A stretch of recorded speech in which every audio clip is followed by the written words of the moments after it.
Olá, meus amigos. Essa semana eu li um texto do José Ortega y Gasset, filósofo espanhol dos meus preferidos, que fala sobre educação. Está nessa coletâneazinha aqui, 4 textos excêntricos. Ele fala especialmente sobre o estudante e os motivos pelos quais se é um estudante. E esse texto nos ajuda a compreender um pouco a crise da educação. Crise que hoje é evidente a todos nós e que se estende pelo menos desde que ele escreveu o texto, há 80 anos atrás.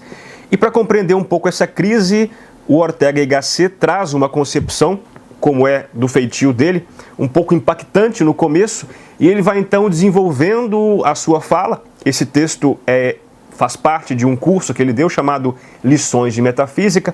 Então ele traz um impacto no começo e vai então desenvolvendo a sua argumentação, e no final você acaba se convencendo de que aquela concepção, a princípio impactante, é uma leitura razoável da realidade.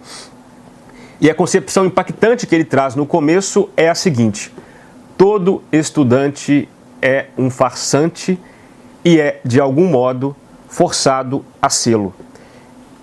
É ou não é impactante? Todo estudante é um farsante. Todo estudante é um falso homem que é, pelas circunstâncias, obrigado a sê-lo. E para entender bem essa concepção, ele faz a distinção clássica entre, de um lado, desejo de conhecimento e, por outro lado, uma vontade, uma necessidade de conhecimento. Bom, há basicamente 3 tipos de estudantes. Lembrem-se vocês que o ensino público, o ensino estatal, é de matrícula obrigatória. Então, nesse universo de estudantes obrigados a se matricularem em uma escola, existem basicamente 3 tipos. Primeiro tipo, o tipo talvez mais abundante, é daqueles que lá estão porque estão.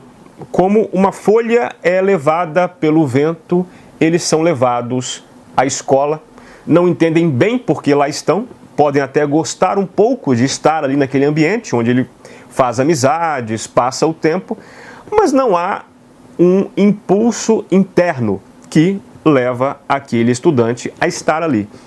O segundo grupo é um grupo que vai surgindo na adolescência, é o grupo daqueles que até tem um impulso interno, um impulso não tão forte assim, um desejo, uma curiosidade, uma inclinação diante do conhecimento, e essa inclinação, esse desejo, essa curiosidade levam esse estudante a se colocar diante do objeto do conhecimento como aquele que quer assimilá-lo. Então, ele se coloca, percebam, diante de um conhecimento que já existe, já está formulado, já está desenvolvido, e ele se coloca, então, diante desse conhecimento para adquiri-lo, para absorvê-lo, até para compreendê-lo. O terceiro grupo, que é o grupo dos genuínos estudantes e pesquisadores, grupo mais raro, portanto, é o grupo daqueles que sentem necessidade do conhecimento. Aqueles que sentem uma privação verdadeira pelo conhecimento. É aquilo que Ortega y Gasset chama nesse texto de angústia radical pelo conhecimento. Esses são os criadores de conhecimento, os descobridores de disciplinas, enfim, de teorias. Somente esses podem ser chamados genuinamente de estudantes e de pesquisadores. Acontece que hoje, estudante é todo aquele que é matriculado numa escola ou que busca por si o conhecimento. Mas é um universo muito grande de pessoas dentro do qual estão aqueles que não sabem por que estão lá ou estão lá por um desejo, por uma circunstância casual. Muito bem, é nesse sentido que o estudante é um farsante, porque aqueles do primeiro grupo e do segundo grupo são meio que forçados a fingir uma necessidade que não está neles. Então, como eles não sentem uma genuína angústia, uma genuína necessidade do conhecimento, eles são então forçados a criar pretextos. E por que ele usa essa expressão tão forte, falsidade, para qualificar o estudante? Justamente porque o estudante de uma nação de matrícula obrigatória é aquele que, em geral, ou é forçado a estudar, ou estuda por conta de seus desejos, inclinações e curiosidades. E nenhum e nem outro tem um impulso fundamentado em algo íntimo. Todos eles se colocam diante do conhecimento já posto e se alimentam do que já está colocado. O terceiro tipo de estudante, o estudante genuíno, é aquele que se coloca diante do conhecimento já posto com uma certa desconfiança, porque ele quer encontrar os fundamentos. O seu alimento são os fundamentos.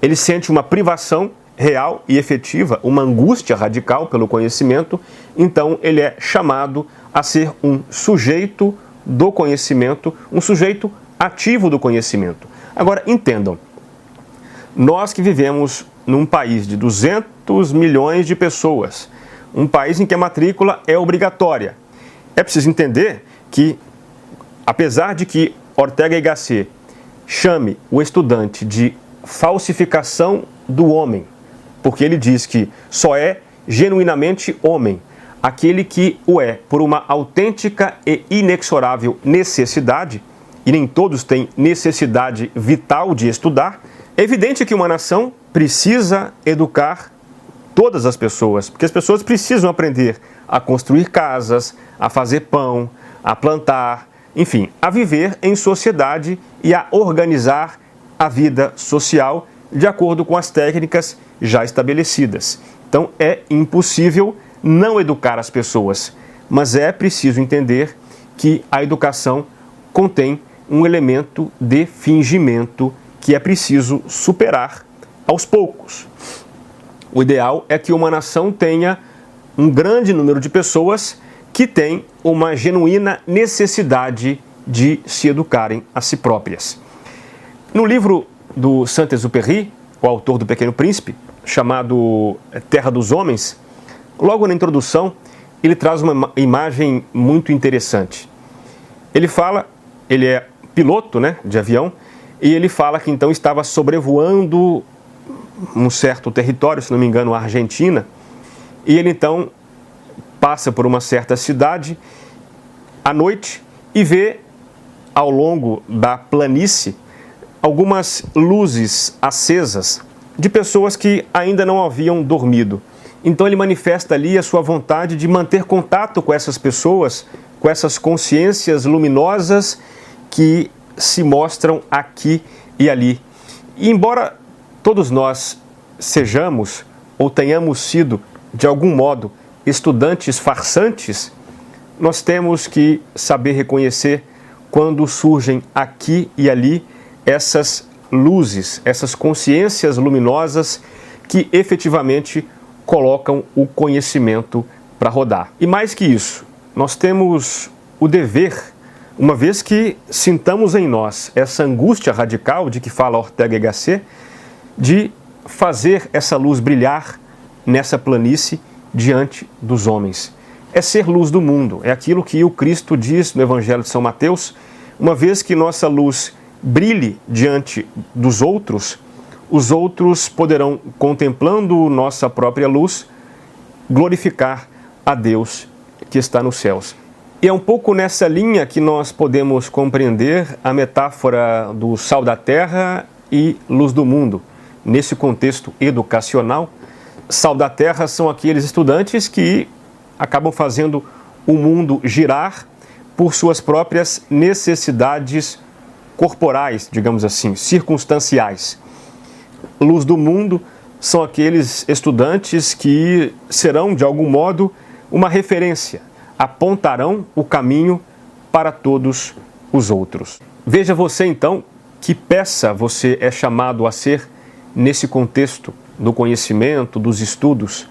Embora uma função ou outra possa exigir maior dedicação, maior esforço, a verdade é que todas elas têm a sua importância nesse universo. E o que mais importa aqui é que você seja autêntica e inexoravelmente aquilo que você deve ser por necessidade. Todos nós, uns mais, outros menos, sente alguma espécie de angústia radical.